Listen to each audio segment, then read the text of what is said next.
So today we're going to talk about bank statement loans, and this is for all you self-employed people out there that are writing everything off, showing fake invoices so you don't have to pay any taxes. Don't worry, I got you, okay? We can still get you a loan. And this is a loan that a lot of people ask about, are curious about if they can do it. And the reality is this loan is for a very specific individual. And I'm going to kind of give you a few common uses first before I go into what a bank statement loan actually is. So a couple common uses would be like a trucker, a realtor, because I know you realtors don't show income on your taxes, you write everything off, doctors, contractors, and other various self-employed people. So when you're self-employed, we all know that you're writing stuff off. Hey, you got to answer to the IRS on that. But when it comes to getting a mortgage loan, it's a little bit of a different scenario when you do a bank statement loan. Typically on a normal conventional loan, we're going to look at your net income. We're going to be able to add back in depreciation and a couple other little small things that may allow you to actually qualify if you actually showed some damn income on your taxes, but you don't. So we got to go bank statement route. Okay. So what is a bank statement loan and how does it work?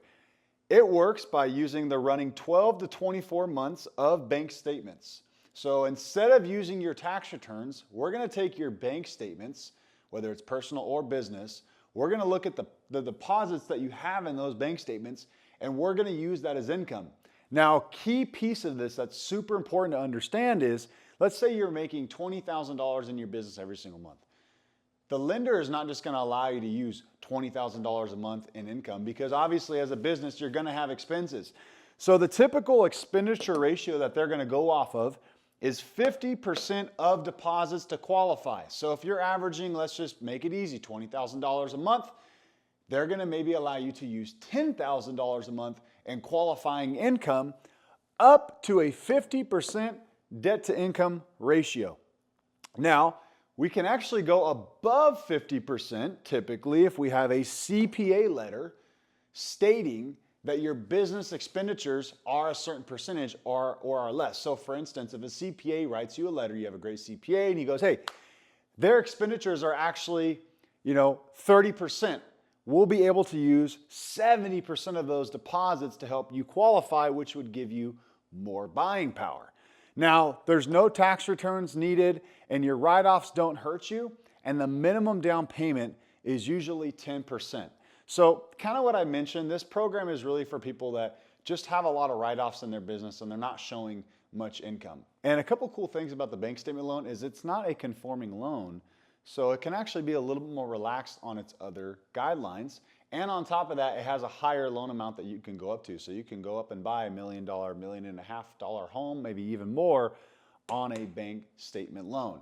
Now, it's really important to talk to a pro on this. And the reason I say that is because a lot of loan officers don't do a lot of bank statement loans, which isn't a problem, but then they're not going to know things like 50% of the deposits used to qualify, or sometimes some lenders have guidelines that, hey, we're going to use your income, but we're not going to allow you to use the assets from that business account. It could hurt your business, so that would be something that they may not allow. Some lenders allow it. Now, each lender, each investor is going to have certain guidelines. So when we do a bank statement loan, which by the way, you're more than welcome to reach out to us if you're looking to get qualified for a bank statement loan, we can help you out with it. We can help you get qualified and buy a house anywhere in California, Texas, and Florida. But when you're doing a bank statement loan, there's different investors that have different guidelines. So you want to work with a loan officer that has multiple different facets. So maybe you don't qualify for one investor. We can actually take you to another investor that has a little bit different guidelines, because again, these are not conventional loans. They're non-conforming mortgages, which allow each investor to have specific guidelines or rules, basically, that can allow you to qualify for one, but maybe not the other. So in a nutshell, guys, this is what a bank statement loan is. If you guys like this content, if you guys like me talking about different types of loan products and different types of loan types and really trying to kind of dial it in and making it quick and not a 20, 30, 40-minute video, just all consolidated into a quick 5-10 minute video, please let me know. Share this content, and I appreciate you guys tuning in, and we'll get you on the next one.